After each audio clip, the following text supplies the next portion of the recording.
So greeting to you all. आज मैं आपको कुछ लिखवाने नहीं जा रही, पढ़ाने नहीं जा रही, मैं सिर्फ आपको इंग्लिश बोलने के लिए बताने जा रही हूँ।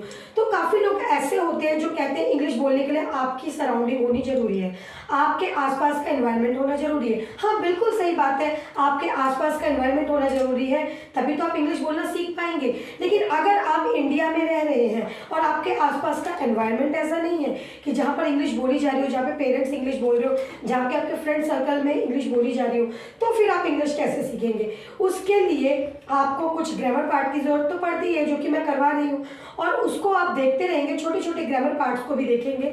लेकिन कुछ आप न्यूज़ सुनिए, न्यूज़ चैनल पे जाइए, न्यूज़पेपर को आप पढ़ सकते हैं और समझने की कोशिश कीजिए। एक बार में कोई चीज़ समझ नहीं आएगी, इंग्लिश बोलने के लिए एक बार में आपको कुछ समझ नहीं आएगा। फिर आपको करना क्या है, आपको न्यूज़पेपर पढ़ना है, स्टोरीज भी पढ़ सकते हैं आप अगर पढ़ना चाहते हैं, अदरवाइज आप किसी स्टोरी को देख भी सकते हैं, न्यूज़ को आप देख सकते हैं।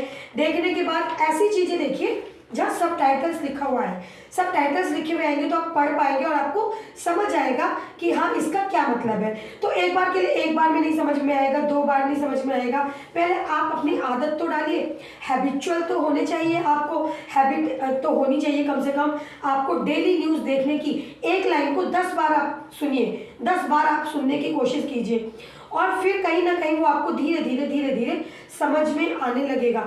इंग्लिश बोलना कहते हैं ना कि सराउंडिंग की ज़रूरत है। हाँ, सराउंडिंग की बहुत ज़्यादा ज़रूरत है। जैसे कि अब हमने बचपन में हिंदी बोली, हमारे पेरेंट्स ने, हम हिंदी सीख गए, ऐसे इंग्लिश भी।